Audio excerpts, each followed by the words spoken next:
EPFO कर्मचारियों की कमी से जूझ रहा है, इसलिए उच्च पेंशन ग्राहकों को इंतजार करना पड़ रहा है। सुप्रीम कोर्ट के फैसले के लगभग 18 महीने बाद कर्मचारी पेंशन योजना के तहत उच्च पेंशन का विकल्प चुनने वाले ग्राहकों को अभी भी इंतजार करना पड़ रहा है, क्योंकि कर्मचारियों की कमी का सामना कर रहा ईपीएफओ गणित का पता लगाने की कोशिश कर रहा है। 17 महीने से अधिक और गिनती जारी है। कर्मचारी पेंशन योजना ईपीएस के सदस्य लंबे समय से उच्च पेंशन पर नवंबर 2022 के सुप्रीम कोर्ट के फैसले के कार्यान्वयन का इंतजार कर रहे हैं। हालांकि उन्हें अभी भी उम्मीद है, लेकिन कर्मचारी भविष्य निधि संगठन ईपीएफओ, जो सैकड़ों हजारों आवेदन पत्रों पर कार्रवाई कर रहा है, इस पर बहुत कम स्पष्टता है कि शीर्ष अदालत के फैसले को कब लागू किया जाएगा। कुल मिलाकर ईपीएफओ को उच्च पेंशन के लिए 1.75 मिलियन आवेदन प्राप्त हुए थे। इसमें 1 सितंबर 2014 से पहले सेवानिवृत्त हुए पेंशनभोगियों के लगभग 410,000 आवेदन शामिल हैं और संयुक्त विकल्प के तहत सदस्यों के 1.34 मिलियन अन्य आवेदन शामिल हैं, जहां उनका वेतन 15,000 रुपये की सीमा से अधिक है। दिसंबर 2023 तक लगभग 1.17 मिलियन आवेदन अभी भी नियोक्ताओं द्वारा सत्यापन के विभिन्न चरणों में थे और यह स्पष्ट नहीं है कि इन्हें संसाधित करने में कितना समय लगेगा। ईपीएफओ सेवानिवृत्ति निधि प्रबंधक ने पिछले बकाया भुगतान को पूरा करने के लिए धनराशि जमा करने के लिए उच्च पेंशन का विकल्प चुनने वाले सदस्यों द्वारा अतिरिक्त भुगतान के लिए 42,000 से अधिक डिमांड नोटिस भेजे थे। प्रक्रिया का पहला चरण आवेदन जमा करना अब समाप्त हो गया है। समझा जाता है कि ईपीएफओ इन आवेदनों पर कार्रवाई कर रहा है। जिन सदस्यों के आवेदन सभी प्रकार से सही पाए गए हैं, उन्हें जल्द ही ईपीएफ खाते से ईपीएस में स्थानांतरित की जाने वाली राशि के बारे में सुनना चाहिए। अगर उन्होंने अब तक नहीं सुना है, tax consulting firm minister tax के पार्टनर कुलदीप कुमार कहते हैं। सलाहकार, लेकिन जमीनी स्तर पर बहुत कम प्रगति हुई है, जिससे कई पेंशनभोगियों और ग्राहकों के साथ साथ नियोक्ताओं को भी अनिश्चित भविष्य का सामना करना पड़ रहा है। 1 सितंबर 2014 के बाद के मामलों के कार्यान्वयन में देरी बहुत लंबी रही है और कई पेंशनभोगी इसके कारण पीड़ित हैं। कुछ लोगों की बिना लाभ प्राप्त किए ही अंतरिम में मृत्यु हो गई, पेंशन कार्यकर्ता परवीन कोहली कहती हैं। उनका दावा है कि इन सेवानिवृत्त लोगों के लिए उच्च पेंशन की गणना की पद्धति के कारण पेंशन की मात्रा काफी कम हो गई है और इस पर उच्च न्यायालयों में कई याचिकाएं दायर की गई हैं। कुमार का कहना है कि इसमें पुराने रिकॉर्ड शामिल हो सकते हैं और ये देखने की जरूरत है कि विसंगतियों के लिए इन आवेदनों का निपटान कैसे किया जाएगा। ऐसे मामले भी हो सकते हैं जहां नियोक्ता विवरण के अभाव में पुराने रिकॉर्ड को मान्य और सत्यापित नहीं कर सके। वह कहते हैं, उन्होंने ऐसे मामले भी देखे हैं जहां कर्मचारियों ने नौकरी बदल ली और उनका संचित पीएफ उनके नए खाते में स्थानांतरित नहीं किया गया, या जहां कर्मचारियों के पास पूर्ण विवरण का अभाव है। अब उन नियोक्ताओं ने अपना व्यवसाय बंद कर दिया है या अन्य कंपनियों ने उनका अधिग्रहण कर लिया है। उनका कहना है, ईपीएफओ को ऐसे कर्मचारियों को कुछ मदद देनी चाहिए या सत्यापन के वैकल्पिक तरीकों पर भी विचार करना चाहिए। कई कंपनियां और नियोक्ता संघ भी प्रक्रियाओं को स्पष्ट करने और यह सुनिश्चित करने के लिए ईपीएफओ के संपर्क में हैं कि उच्च पेंशन कब लागू होगी, और सेवानिवृत्ति निधि प्रबंधक भी प्रक्रियाओं को समझाने के लिए उनके साथ काम कर रहे हैं। मुद्दे की उत्पत्ति क्या थी? इसके लिए व्यक्ति को समय में पीछे जाना होगा। 1995 में लॉन्च किया गया ईपीएस ईपीएफओ के अंतर्गत है, जो औपचारिक क्षेत्र के लिए भविष्य निधि योजना चलाता है। जिन प्रतिष्ठानों में 20 या अधिक कर्मचारी हैं, नियोक्ता और कर्मचारी दोनों को मूल वेतन का 12%, जो कि 15,000 रुपये प्रति माह है, ईपीएफ में भुगतान करना अनिवार्य है।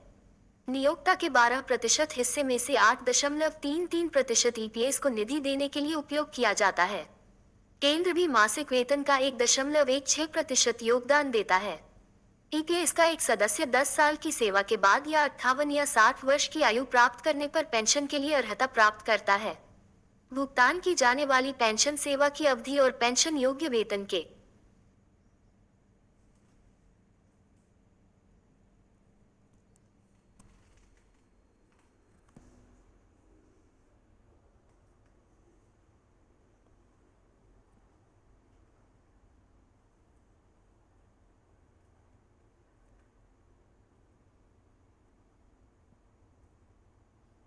उच्च पेंशन का विकल्प चुनने के लिए, लेकिन 1.16% के सदस्य योगदान को कम कर दिया।